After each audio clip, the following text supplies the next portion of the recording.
Hello, you are listening to Just Films and That. This is the podcast where we celebrate films we think are underrated, underseen, or we just wanted to talk about them. I'm Josh Hallam, and I'm joined as ever by the lovely Alice Oliver. How are you, Alice? Lovely. A real emphasis on the word lovely there as well. He Northern, gets more everyone's flattering lovely. every week, listeners. I'm very well, thank you, Josh. How are you? Yes, I'm good, thank you. I'm good. So we are joined by another fantastic guest, Alice. Another one. We are so lucky. We are. We're very lucky. We are joined by the wonderful Athena Kugblenu. How are you, Athena? I'm very well, thank you. Are they all fantastic though? Really? Like, No. Do they? Well. They start off fantastic, and by the end you're like, oh, we'll have to edit the fantastic bit out. You know? Yeah. They were rubbish. I'm trying to think who wasn't fantastic. There's loads of them. All of them, Tons. really. None of them ever come back to us and listen. So you're all rubbish except for Athena. Bless. That's right. That sounds about right.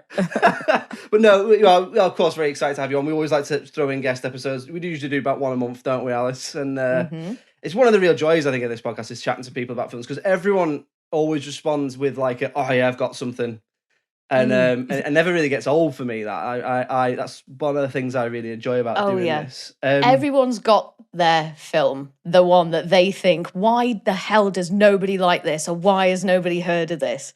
And it's always just great to have those conversations. Good thing we like films, eh, Josh? It is a good thing we like films. Otherwise, why have we done over 100 episodes of this? Indeed. So we always start with a completely random question to get things moving. So I'll come to you first, Alice. So this one, I put it out on Twitter and Instagram for our listeners to ask for questions.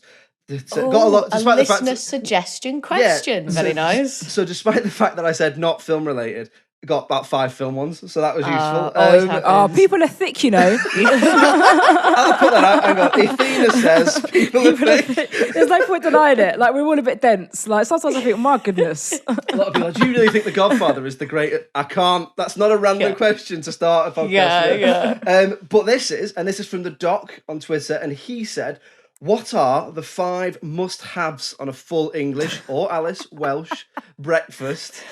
They are 2 very different things. They are 5 things. Go on, sorry. So I'll come to you first, Alice. What would you say? So Alice, are you still vegan or are you veggie or what are you this week? I can't remember. So I'm veggie at the moment. Right, okay. So is toast a given, or does toast have to be one of the 5? Let's put that to the panel, because I feel like toast is a bit like tea, like it's there, it should be there. Yeah.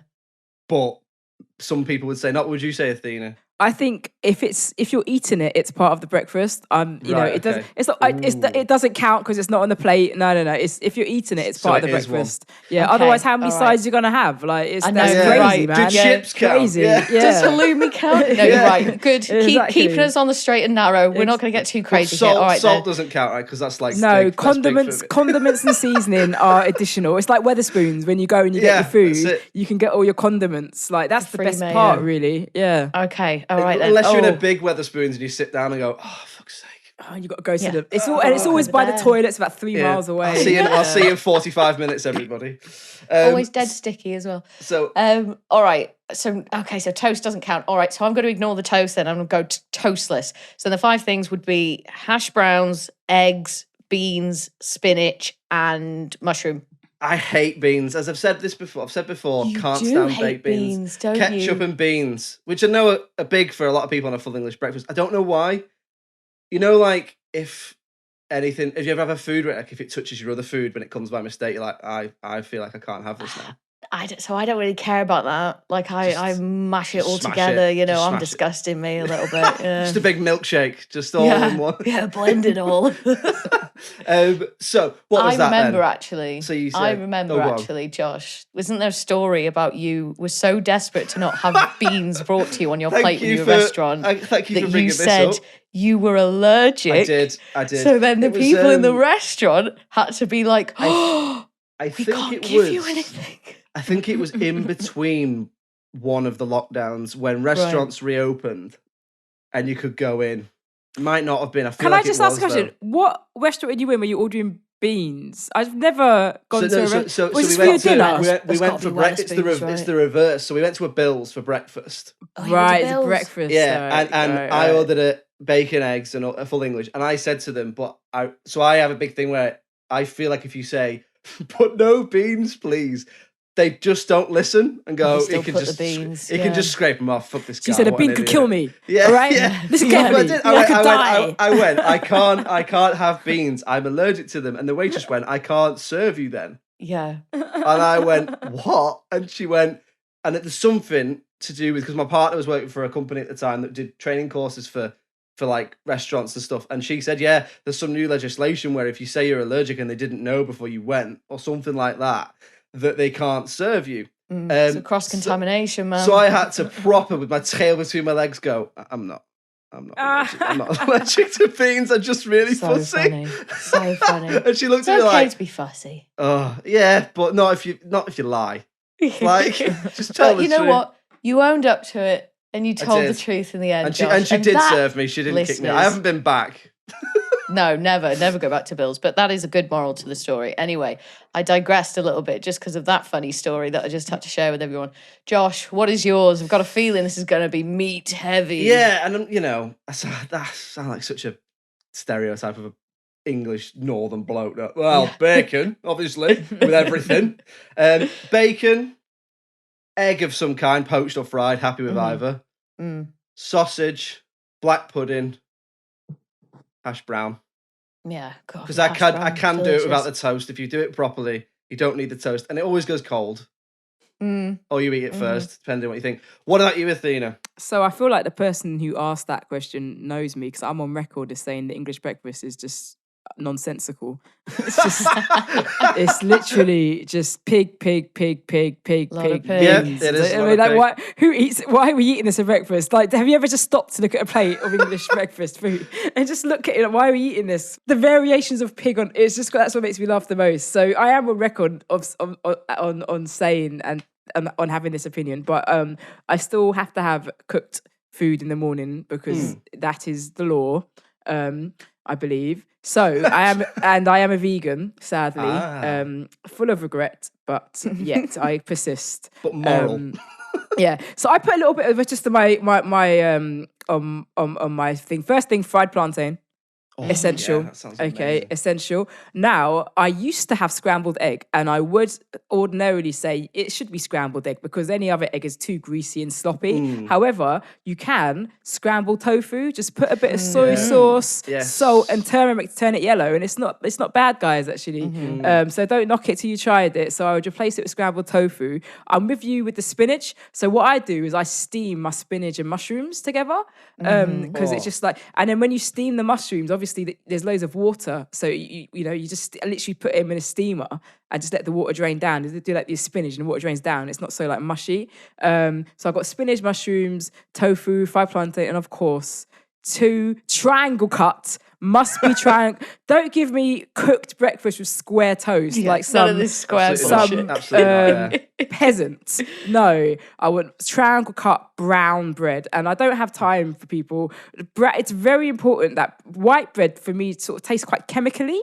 It tastes chemically, isn't it? Like you get to a point in your life and you just have to say, you know what, it's got to be brown bread. Really, it doesn't have to be granary. I'm not up myself. You know, I'm chill. I'm pretty chill. Any brown bread's fine. Yeah, it could be a King's Meal. I'm not fussy. But yeah, that would be. I hope so. That would be fine. And if the purists out there are going, what is this? There's no meat on that. I will swap out. For the purist, I would swap out the spinach for a good veggie sausage. Cauldron do a lovely vegan sausage. So that's nice. For the people who are about to. I'm going to tweet this. Don't. I can't call that a full English. So my partner, my other half's a veggie, and she does the scrambled tofu, and she makes a big batch of it like on a Sunday and freezes it for a breakfast through the week. So she does she has it with like really garlicky cherry tomatoes. Oh yeah. And then, it's very flavourless. So but that's good because it means you can have really strong stuff with it. Yeah. It's nice, man. It's nice. Yeah. I love tofu. Love it. Yes, and I, we joke about me liking meat, but I eat a lot of veggie stuff, and some of it is. You'll just eat whatever's put in front of you, Josh. I'm the cook in our house. But no, I like a lot of veggie stuff because you know what, and I think me and Alice we've talked about this before. You have to put more effort in. Like, because you have to actually think about it. Whereas I think a lot of people just go, the meat will do it for whatever. But I think a lot of veggie stuff, it's like you have to think about it, and so it ends up better. Yeah, but I think that's a cultural thing because I'm of Indian, Ghanaian, and West African heritage. In many ways, it's kind of like British and European cuisine is very meat and veg. So when you take out the meat, there's only veg left, and it's like, I can't live off that. Whereas I come from cultures where we do lots of curries and stews and like really thick soups and stuff. So when you take the meat out, there's still a lot of substance there. Particularly being Indian, like Indian. I mean, you go to an Indian restaurant, the meat is second. It's not the star of the show ever. It very rarely is. So I think that's also a bit of privilege I have in my case because I've got all these kind of like I've got all these sort of all this food culture in me though. I don't like I was brought up on dal. Wow.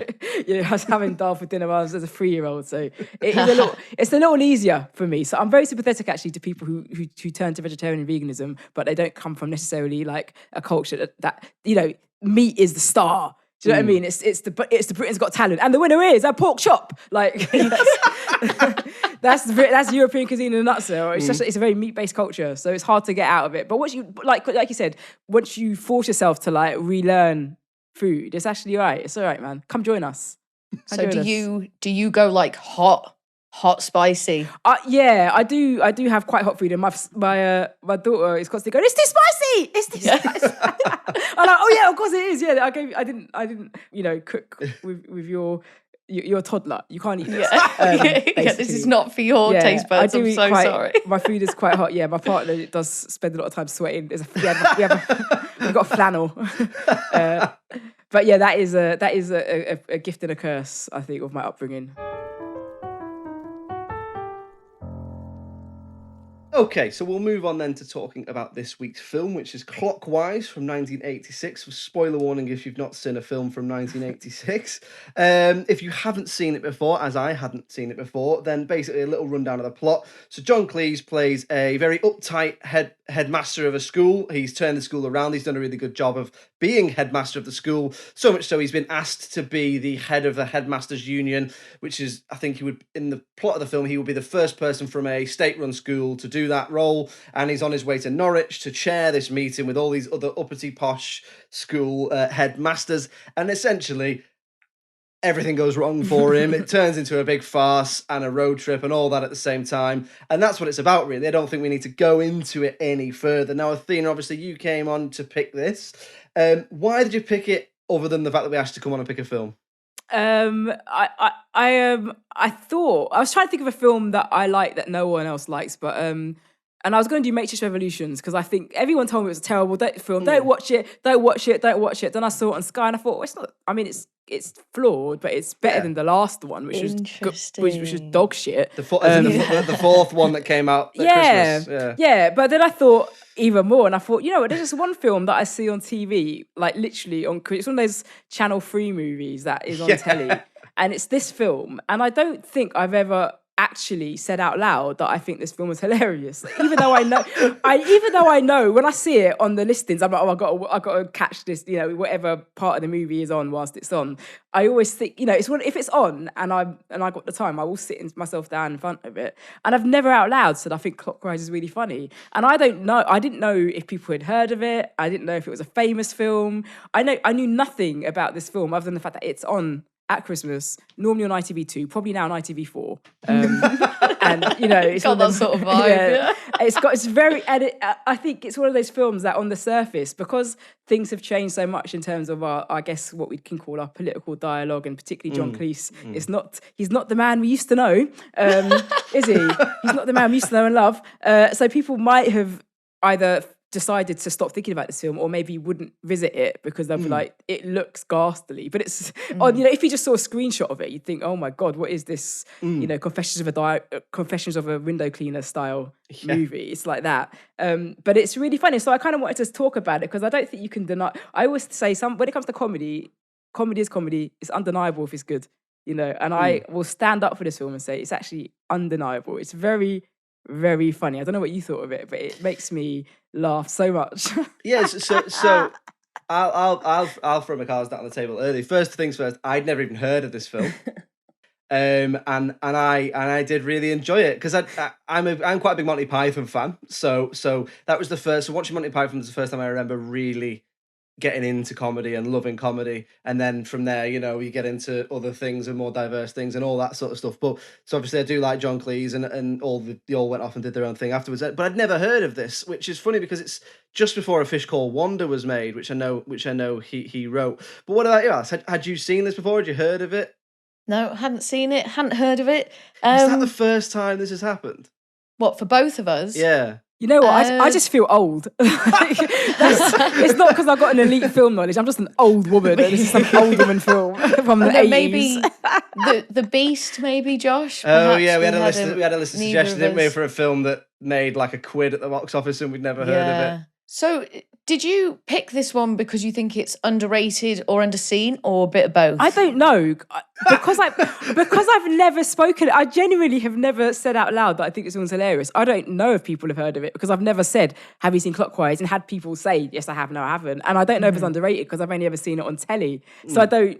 But I do know that it never comes up in film conversations because I like my movies as it happens. And it's never really come up. I've never seen it in a best of British list. When people talk about, I don't know the actors that are in it apart from John Cleese. When people talk about him and his back catalogue, they mention A Fish Called Wanda and obviously all the Monty Python movies. They never mentioned this. And it was only on reflection that I thought, I wonder if this is a kind of a hidden gem that probably, I would find it hard to believe that a film made like that of that time wasn't critically acclaimed. I don't know if it was or wasn't.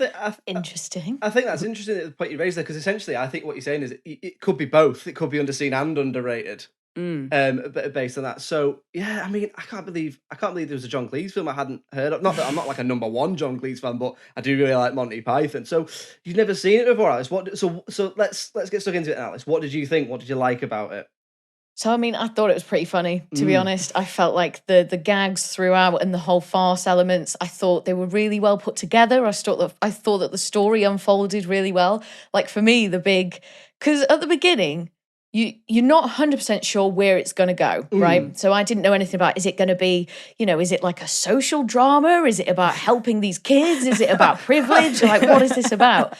And then it's the moment when John Cleese's wife sees him at the petrol station with that younger girl and they're driving to Norwich, that I was like, this is what it's about. So then you've just got these wonderful threads of narrative of misunderstanding that just go on throughout the film that I just thought were all really funny and just really well crafted and put together.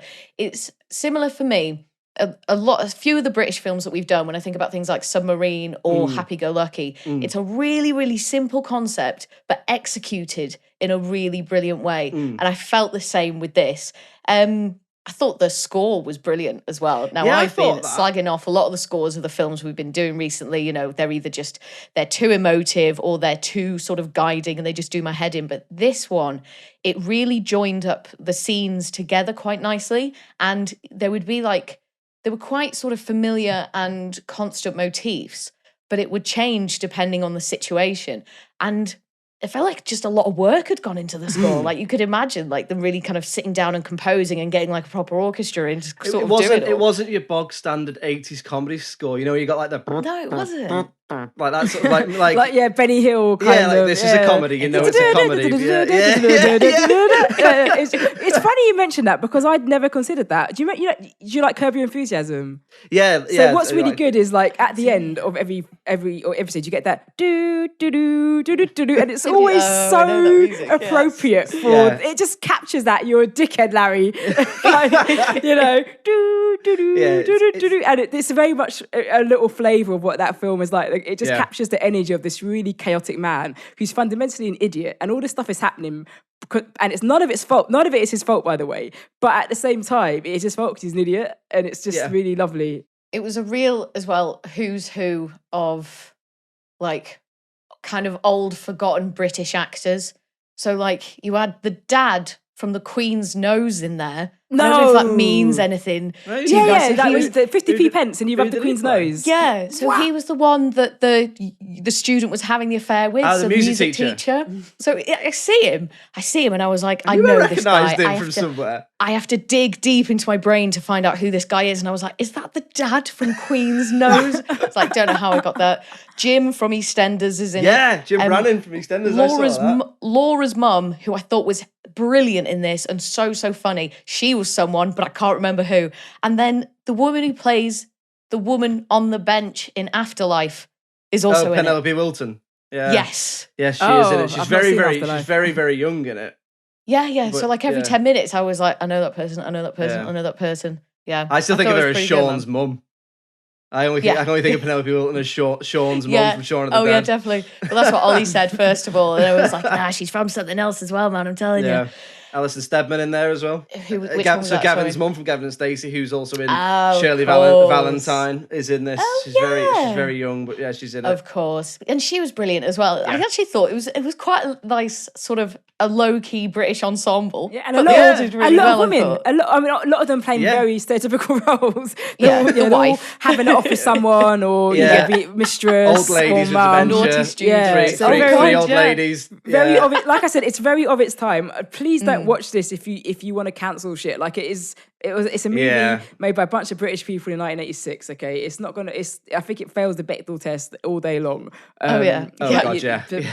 Just let's think about it as comedy writers, guys. Let's look at the script and the escalation and the comedic arc and all that stuff. Certainly the story development and how the narrative unfolds. Definitely. Yes. So one of my favorite things about this was just seeing things that are kind of iconically 80s, but mixed in with things that are still around today. So it was like a really weird mix of, obviously all the vehicles were very 80s, all the hairstyles, all the costumes, but the buildings and all that look exactly the same. Like the road signs all look exactly the same. The hospital signs, because they go to a hospital. And I was like, all those signs just look exactly like hospital signs do now. And I was like, how has this not fucking changed in 40 years? How have we not updated the hospital signs? That school looks like my school. Like every depressing grey British school. You think, it could be anywhere. Exactly. And that just kind of evoked a really interesting feeling, kind of like a weird sort of nostalgia, but like not really. It was like watching an old. It's like when they show like old soaps. You know, it's like 100 greatest TV moments, and it's Angie divorcing Den, and you're like, sort of looks like that. Sort of looks a little bit like that, doesn't definitely. It? Yeah. But that's the beauty of shooting on location. Like I think that was all a location shoot, as would have been the case with a lot of movies back in the day, and that brings it to life a little bit, which I really like. Yeah. Yeah, it gives it a bit more definitely colour. Adds that realism, very, very sort of Britishy, kind of almost quite gritty realism. What about you, Josh? What were some of your favourite things about the film? So I really enjoyed it overall. I mean, like, to expand on what you both said a little bit, it's a simple idea done really well. It's essentially a farce. You know, this could be a play. A man is trying to get from A to B and things go wrong, and that's it. Spin like you said, Alice, it spins quite a few plotline plates really well, and they do a lot of good stuff about misunderstandings. So, you know, his wife sees him with a student in the car. He's asked the student to take him to Norwich. She automatically assumes he's there having an affair, so goes after them. And it's this thing of they all converge in the same location at one time, and things just go wrong. Everything goes wrong. Everyone loses their heads. As it did reminded me of classic farce and that sort of thing. I think it's quite absurd as well in places. I quite enjoy that it's a little bit cartoony. So like I said, then not only do you have her misunderstanding that he might be having an affair, but you have this idea of like there's bits where characters are going indoors as other characters come out of other doors. It's like watching Scooby-Doo. You know, where the way characters just... If you ever see a farce on stage, that's what it's like. You do get, you know, a lot of Hello Vicar trousers down, one out of one room, something falls out of a wardrobe, you know. It's all very, very specifically directed. Like, it's really difficult to direct this sort of thing. And you've got to get your timings right. I think that they did that. John Cleese is really good in this. I think he does elevate it with his performance. As I said, I am a Python fan. So he is the best at doing repressed snobby English bloke with a stick up his arse, brought down a peg or two, then deteriorating into flustered madness. I mean, it's not far from Basil Fawlty in this film. Let's be honest, but you love to see it. And the fact that he's so repressed and tall and gangly and stiff makes it all the funnier when he's given quite a good sort of physical performance in places. And as he deteriorates, you know, he looks madder and madder. He goes from wearing a suit and tie to a monk's garment to, you know, all sorts as it goes on. And he pulls it off really, really well, I think. And like you said, Alice, the supporting cast, particularly Alison Steadman, I thought were really good. I mean, it's nice to see her in something because I've not seen her in much when she's younger. I've only really seen her in Shirley Valentine, and then later on, obviously, she did Gavin and Stacey, and she's just done a show with Catherine Parkinson and Jim Howick, which I can't remember what it's called, but it's on iPlayer now. But yeah, no, overall, I really enjoyed it. Like I said, it's just a simple idea done really well. Man tries to get from A to B, and shit goes wrong, and he just loses his mind. So yeah, I enjoyed it. So Athena, what is it you particularly like about this film when you have watched it? Can you, because obviously you've never said it out loud before, so can you put your finger on it, or is it one of those things of like, I just like it? It was laugh out loud funny. So I guess I'm not a big laugh out loud person. So anything that makes me laugh out loud is very precious to me. So like Father Ted makes me laugh out loud. Yeah. Now I think about it, everything that makes me laugh out loud was written by problematic people. So it's kind of like, well, I need to think about my deep-seated prejudices. But yeah, I think, or maybe being problematic is the curse of being very funny. I mean, I don't know, but it's a laugh out loud movie. That's why I always watch it. I love farce. I don't know if you're familiar with a book called Three Men on a Boat. Yeah, but that's I mean, that's just bloody hilarious, isn't it? And I think it's one of those books that people will think they won't find it funny. I've literally brought copies of that book for so many people, and I'm like, you're not going to like this, but I fucking swear to you, you're going to love it. And farce is. When we don't want to get too deep about it here, but we talk a lot about British culture. You know, what is British culture? And let's face it, if you saw the bloody parade, we don't know what it is. It's just. I was like, is this a fever dream? Because there's some really, it's like the scene from Dumbo where he sees like where he's hallucinating. I'm just like, what, Cliff? Oh, what's British culture? Okay, get Cliff Richard out. Like, is it really? But farce, if we really want to interrogate what British people do that other people can't really do, farce is very British. It's a British sensibility, and I think like Mr. Bean, for example, is like our biggest, and The Office, our biggest exports are kind of farcical things. Mrs. Bouquet. Oh my God. Keep Up Appearances. Yeah, one of the best sitcoms ever made. I always say this, and when I say it to people, they go, "Yes, you're right, Athena," because I'm always right, guys. Actually, you're right. No, you are right, actually, Athena. This is like my kind of people. But yeah, so it's farcical, and so it makes me laugh out loud. I think there's a good argument for thinking about farce as being fundamentally British, as something that we do really well. And as I've gotten older and I've gotten into comedy writing as a job, it's a really great example of all the things you need to do to make something inevitably funny. It's inevitable if you take someone and just make his predicament worse and worse and worse and worse until they're in a field naked with a monk and a woman trying to seduce the monk it's not the monk, he's dressed as one, isn't he? Yeah. And he's got and he's got to try and get this guy's kit off because he needs a suit. I mean, how do you go from I'm late for a meeting to I'm in a field, I'm in the woods with a woman that I'm not supposed to be with, but we're going to seduce the guy? I mean, it's just like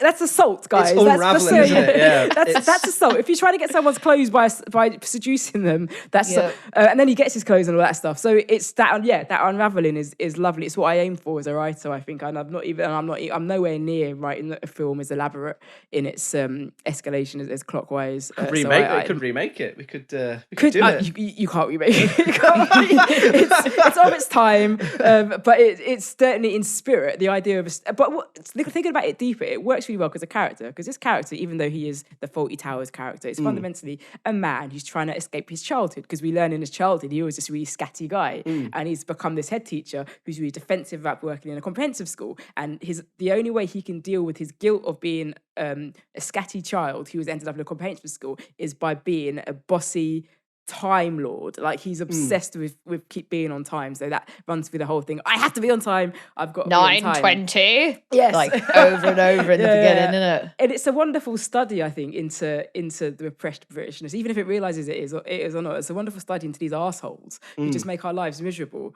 for no reason whatsoever, because they all need therapy. But instead of getting therapy, he's just decided to get himself obsessed with punctuality. So on a character level, that's just really that.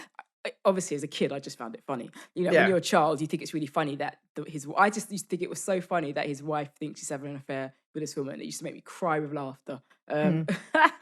You've got it wrong. He loves you. But it used to make me laugh a lot. I don't know. It's just so funny. I try to find more to say about it. That's a really good point. Is to find something in it as an adult different from being a child. I think that's a sign of a lot of good comedies. We talk about this in other stuff. A lot of really good family films get that balance right, and this isn't really a family film, but get that balance right between jokes for the kids that you find really funny, and then when you get up you go, oh, never noticed that before, oh god, like, but all there's little things for the adults that the kids don't get. And I don't mean like rude stuff, but like there's a few things we've done, isn't there? Like we did like Road to El Dorado, which is like an animated family film from about 2000. I like that film. And that's like, I remember watching that in the cinema when I was about 10, thinking, it's really funny because they're sword fighting and they keep banging into each other and all that. And then when you're older, there's loads of jokes in there. When you're adult, you're like, oh yeah, like they're basically like they're trying to get laid, like, but you don't realize it as a kid. Well, you shouldn't really if you do.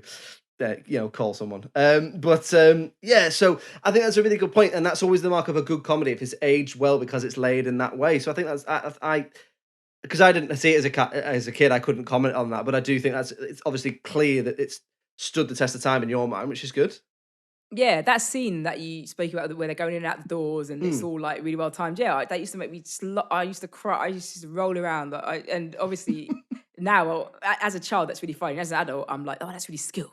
They're so smart. Who was timing this? Oh my god, the cameraman! This is amazing. But it's like when I was a kid, I used to read like this Charlie Chaplin movie, like this Modern Life, Modern Times, Modern Times. Yeah, it's a classic. It is, but as an adult, you're like, this guy's a genius. Oh, like gotcha. he's a dancer. He's literally his choreography and his movement is just out of this world. But obviously, when I was like, younger, it was just a really farcical kind of nonsense. Things falling over. He's stepping on brooms. They're hitting him in his face. And all this stuff. So yeah, it's nice to grow up with something.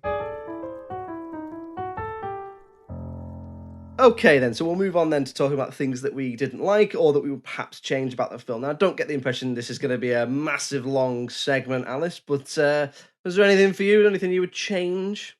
Anything you didn't like? So there were just two things, really, that I picked up on. So, one of them was just that some of the audio was a bit shit. Like, some of the dubbing, some of it was a bit out of sync. Like, you were hearing the words, you were seeing their mouth move, and it was just, like, it was bad. It didn't line up. But that's not going to ruin a film for me.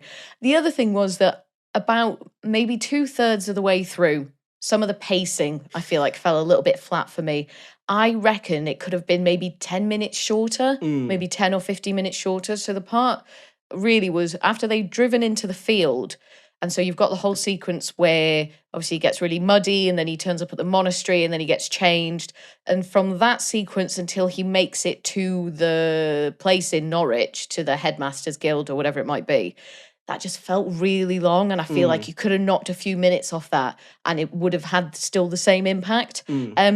But that was pretty much it, really. Like, I had a heck of a ride. I thought it was funny, it was fun, and yeah, I thought it was pretty good, to be honest. What about you, Josh? Anything you didn't like or anything you changed? The pacing thing was in my notes as well, sort of maybe about, like you say, about an hour in, and it feels like it loses its way for 10 minutes or so, and it drops a little bit, but then it does pick back up towards the end.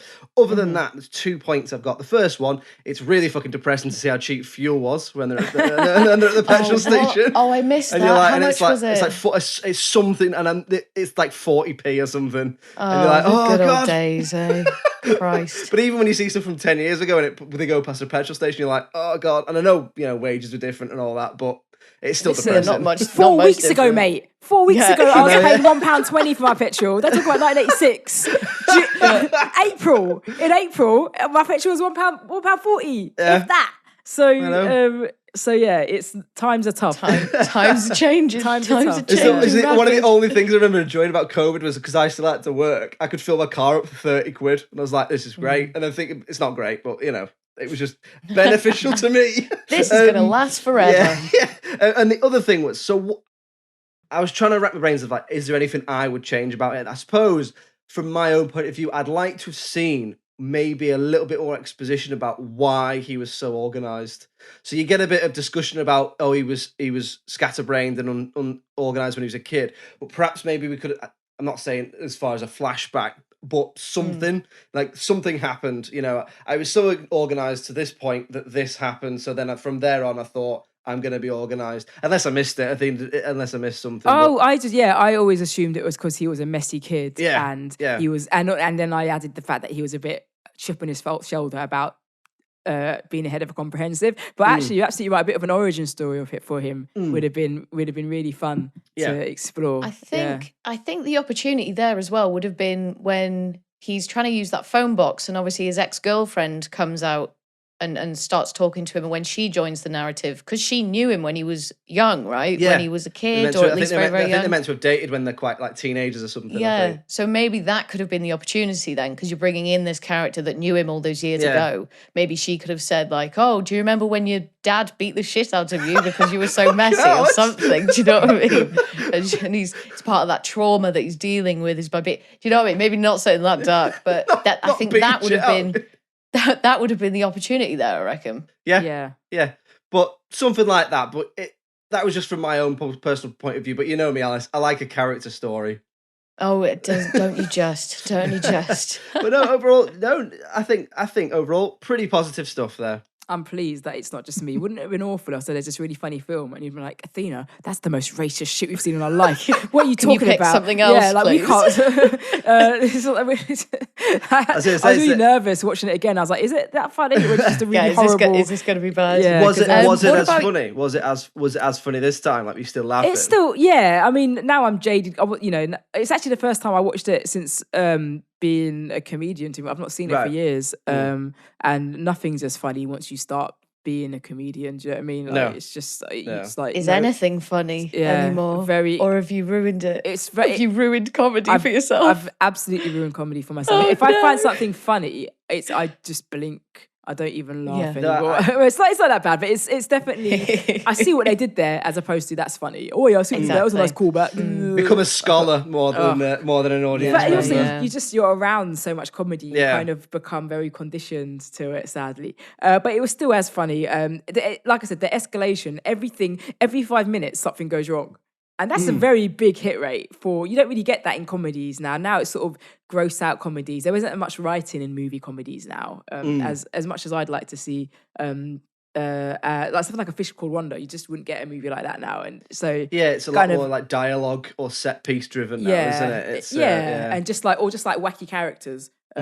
So it's just that whole what's going to go wrong every 5 minutes. For an hour and a half or however long it is really I just can't think of anything with that kind of hit rate. You can see in Another Life if this, I don't know why it isn't or why it didn't become a big hit at the time, but you could see in Another Life this being a classic along the lines of A Fish Called Wanda or another like classic comedy. I don't know, something like say American, like Coming to America or something like that. You know, sometimes it does depend on, was it in the right place at the right time? Did they get the marketing right? That sort of thing. And perhaps in Another Life, they'd have put a bit more money behind this and it would have been a big hit. John Cleese needs to stop tweeting. Otherwise we're never digging this one out, John. You got to stop tweeting. Otherwise, it's going to remain under that rock, sadly. And in this podcast will be the only place where it gets its flowers. But its flowers it shall get. And if people want to come for me for it, they're more than welcome. Was there anything that you didn't like about it? I think I mentioned it, like, it's very kind of, the women are very squealy and, it doesn't have the best, I mean, it has a wonderful cast of women and comedic actresses, and all that stuff. But it's very, all movies and all British movies made in the 1780s are just, the women were just, they just played women. You're a wife and you're a mother and that's it. But they do have a lot of agency still and they move the story along, which I do enjoy. And they are very much implicated in things go wrong for this dude, which I enjoy too. But there's not a lot I would... I've never looked.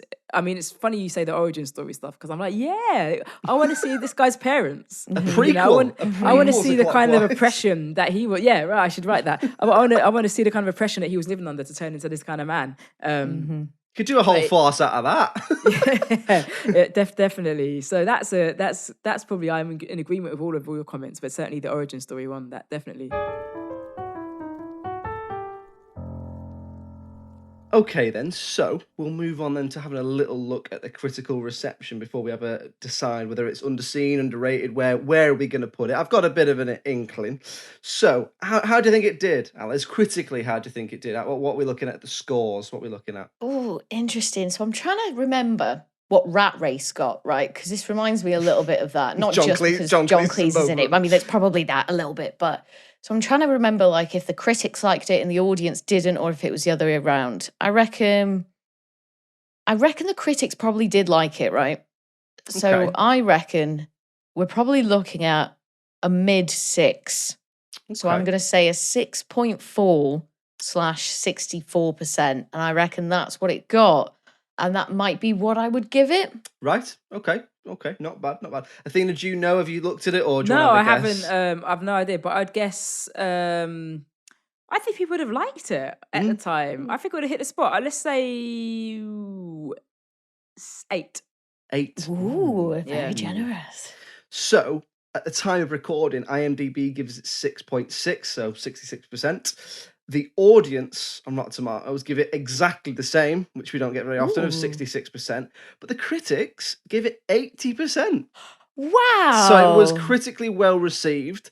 So that averages out at 70%, more or less, exactly. Oh, there you go. So like I said, people are do thick. we think? Yeah. But I think humour is very culturally specific, which is kind of what I was trying to say earlier. And it's, if you're not into, IMDb is obviously, it's very American and international and whatever. So if you're not into British kind of, having a laugh, love 6.5 pound of this and more tea vicar or whatever, if you're not into all of that, you're going to really struggle. I don't even know what that. I don't even know half of that means. All that hubba nonsense. But if you might struggle. And I think a lot of people would come to John Cleese thinking Monty Python, and that's a very specific. I mean, it's very weird. I really like Life of Brian, but I struggle with a lot of the other Monty Python stuff. It's quite surreal. Like the parrot's dead, right? I don't. Okay. yeah. So if it's not surreal humor at all, although it has surreal bits in it, it's very much kind of. It's very British, isn't it? Classic like comedy. This is a joke, guys. It's undeniably a joke. And if you don't get it, it means you don't find it funny, but you definitely identify it as a joke. So if you're coming for, Monty Python stuff, it's not really there. Perhaps that's why the critics score it so high then, because I bet the critics score is probably pulled from it is pulled from the critics that reviewed it. And I bet the critics that reviewed it were predominantly British, because I can't imagine this particularly travelled over to the States. I can't see the Hollywood Reporter. Yeah, I can't. Yeah, so maybe that's why. But so what do we think then, Alice? Is it underrated? Is it underseen? Is it both? What would you say? So I personally don't think it's underrated, but I would definitely say that it's underseen. I think you're a pretty good benchmark for me, and the fact that you hadn't seen if I've seen it or not. Exactly, yeah. You've seen a lot of films, you've got no right? life, right? You just watch films, you loser. You've seen more films than I have, and because you hadn't seen it or heard of it, and I hadn't seen it or heard of it, I reckon it's probably a bit underseen, Okay. So I would say it's definitely underseen. Because I'm not saying I'm the benchmark, but I haven't seen it and hadn't heard of it. But I've not really heard it in conversations. Like Athena said, I've not really heard it in conversation before. It's never in any lists. Like if you're talking about films of the 80s or whatever, or like best British film, like you never see it in any of those lists. And I bet if you went to someone on the street and said, name 5 John Cleese films, I bet a lot of people as we're always doing. Yeah, always. Just approach. Listen. Yeah. Stop feeding that baby. Name 5 John Cleese. So I'd say it is underseen, but also I'd say it's probably slightly underrated for me. Do you reckon? So I think it is. I think it's better than 70%, maybe a mid 70s or just above. What about you, Athena? From what you're saying, that sounds about right actually for the scores. So the punters watch it, give it a 6. Fair enough. It's not everyone's cup of tea. And the critics watch it, give it an 8. I think if you're a critic and you understand films and comedy, it'd be hard for you to say this isn't a good film. Even with the modern lens of kind of the modern progressive lens, where we might do things a bit different. So I would say I was really surprised you hadn't heard of it actually. So underseen. It's probably respected as it should be, but it's not seen as it should have been. So there we go. Then we'll put it in the underseen and underrated vault. Which there isn't many films in there which fit both categories. It's normally one or the other. Athena, thank you very much for coming on and talking to us about Clockwise. Thank you for having me. It's been fantastic. So what can everyone who's listening look out for? Where can we see your stuff? Yeah. Oh, yeah, wonderful. So if this is going out in the next 3 weeks, I'll be doing hosting a show called DMs Are Open, which is on 4Extra. Yes. BBC Radio 4Extra, I should say. Spelt without the E, which is confusing because you'd expect to have the E because it's Radio 4. No, guys, it's 4Extra for the youth. So yeah, I think X Factor, but for extra. But it's also on BBC Sounds, and you can listen to it. It repeats on Radio 4 too. And I do lots of bits and pieces, so I would just find me on Twitter or Instagram, say hello. And tell me about how awful I am amplifying the work of a racist. So what's the premise of My DMs Are Open? What's the deal? Oh yes, it's an open submission sketch show. So if you are interested in writing comedy, if this inspired you to write comedy, you can write sketches about anything that's happened either in that week or anything that resonates in the news. So you can write about like politics if you want, but you might want to talk about climate change or Gen Z stuff, or you might want to talk about the cost of Freddos and whatever you want. As long as whatever your topic does makes someone do that, you can write a sketch in it. So it's a successor to Newsjack you may be familiar with, and Newsjack was tied to the news cycle. DMs Are Open is not, because we're quite lazy and we don't like reading the news. But also we want you to write sketches regardless of what your interests are, really. So all the information is on the DMs Are Open website, and if you can't find that, you probably can't write a funny sketch. So I won't give you any more information. But DMs Are Open has a website on the BBC radio website thingy, and you can follow them on Twitter as well. Yeah, follow them, as I do. Oh, bless. And I have like a link tree, them link tree things. I got one of them, so that's in the bio of my social media handles, so you can find it through them too. But I would love for you to, what I always say is, it's so hard to get stuff on the show, as it was so hard to get stuff onto Newsjack. It doesn't matter, because it's like exercise. So just sit down, write whatever you want to write, send it in. We read it all, and we love it all. We love reading everything. So the more you write, the better you get. So please don't feel disheartened, like, I can't get anything on the show. No, winning, the battle is trying, isn't it? Yeah. Just knock it out. Just have a go. We want to get people writing. So, well, thank you very much, Athena. So, if everyone wants to check out your stuff, what's your Twitter and Instagram handle? It's Athena Kugblenu, all one name. Twitter, Instagram. Occasionally, I'm on Facebook, but generally, I'm on Twitter and Instagram. There we go. We'll make sure everyone will put links to all that in the episode description, and we'll put some links out when this episode comes out. Thank you very much for joining us, and thanks for talking about Clockwise with us. It's been my pleasure. Thank you for having me. So there we go, another episode in the bag, another film in the underseen and underrated vault. Thanks very much to Athena for coming on. Do make sure you check out her stuff. Her DMs are open. It might finish before this goes out, but even if it does, get on BBC Sounds and check it out, because it's a great show, and as she said, it's not specific to the news, so it's still funny even if you've forgotten what happened in the news. There you go, very helpful. If you'd like to suggest a film for us to do in the meantime, it's filmsandthatpod@gmail.com. Other than that, we'll be back next week with another film. We're also on all your social medias, Facebook, Instagram, Twitter, TikTok, all of them really, aren't we, Alice? We're also on the television. We're absolutely everywhere. We're on the local TV network every Friday from 6 p.m. So if you live in Birmingham, Bristol, Leeds, the Liverpool, or the northeast of England, you find us on Channel 7 on Freeview. Or if you live in North Wales or South Wales, you can find us on Channel 8 on Freeview. We're also on Sky Channel 195, and that's across the country. You lucky, lucky bastards. You are lucky. Well, are you? I don't know. I don't want to comment on your personal circumstances. All that remains to be said is thank you very much for listening. Thanks again to Athena for coming on, and we'll see you next week. Cheerio. Bye.